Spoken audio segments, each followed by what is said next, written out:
السلام علیکم.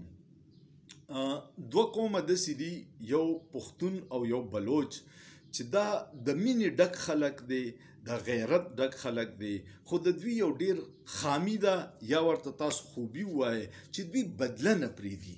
دوی نسلونو پورې هغه انتقام رواني چې چا د دوی سره زیاتی وکړو. حکومت بیا یو پیرا په اسمبلی کې بل پاس کړی دی چې موږ په وزیرستان کې اپریشن کوو. دا مخکې هم 21 اپریشنونه شوي دي، دا به 22 شي. په 21 اپریشنونو کې هلته امن رانغی، نو په 22 کې څه ګارنټي ده چې دلته به امن راشي؟ دا په دې وجه زه دا خبره مې د پښتنو د بلوچیانو شروع کړه چې په بلوچستان کې هم امن نشته او په فاټا کې هم نشته. ولې؟ ځکه چې تاسو اپریشن کوئ، تاسو د دوی د نفسیاتو نه خبر.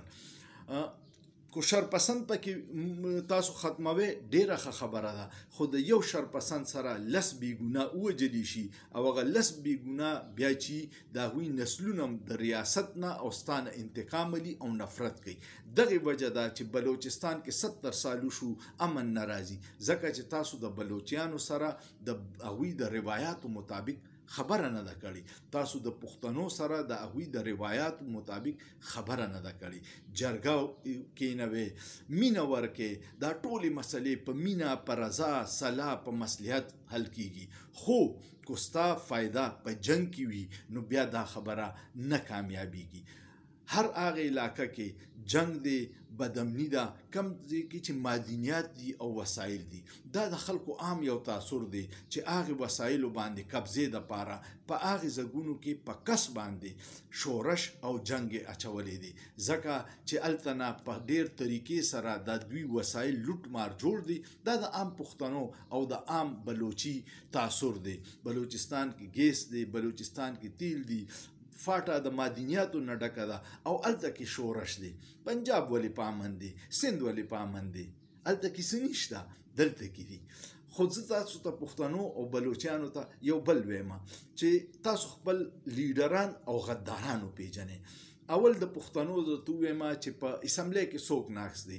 مولانا فضل الرحمن. د فاټا کې دعوه کوي چې دا زما خلک دی.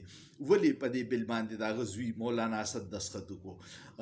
د ANP امیر حیدر خان هوتي چې یو سیټ دی، هغوی هم په دې اپریشن په فیصله کې شامل دي. د پښتنو د قبایلو په سیمه باندې چې سیاست شروع کړی، محسن داور، هغه هم په دې کې شامل دی. علي وزیر چې دا به وي چې دا فوجیان زمونږ قاتلان دي، ولې هغه په دې کې شامل دی؟ اپریشن کې دغه ټول شامل دي. دغسې د بلوچستان لیډران هم ټول شامل دي په دې اپریشنونو کې. نو د خدای دپاره زه ریاست ته سوال کوم، زه ارباب اختیار ته سوال کوم چې زما خو ډېر وړه خوله ده، تا ته به زما خبره یا رسي یا نه، خو د پښتنو نفسیات سټډي کا، د بلوچیانو نفسیات سټډي کا. په 80 کاله کې، په 70 سال کې هلته امن ولې رانغی؟ ځکه چې تاسو د هغوی د روایاتو نه هټ کې د هغوی سره اقدامات کوئ، نو په دې وجه امن دی. که ته چېرې په امن کې مخلص یې، که ته چېرې غواړې چې دا خطه دې ترقي وکړي، که ته چېرې غواړې چې هلته د روزګار پیدا شي او بېروزګاري ختمه شي او د ځوانانو مایوسي ختمه شي، هغې خلکو سره سینه په سینه میلاو شه، هغوی له مینه ورکه، هغوی سره جرګه وکړه، د هغوی مشکلات وګوره، د هغوی ګیلې واوره، د هغوی ډېر زړه ډک دی، هغه زړه وله تش کړه چې ستا نه نفرت ختم شي، ستا ته رانږدې شي، ځان ته یې رانږدې کړه. هله به ته دلته امن راولې. خو که ته نیت دې دا وي چې دغلته د امن رانشي، نو بیا دا کوششونه ناکامه دي، ځکه چې پښتانه او بلوچیان د نسلونو پورې خپله بدله نه پرېږدي.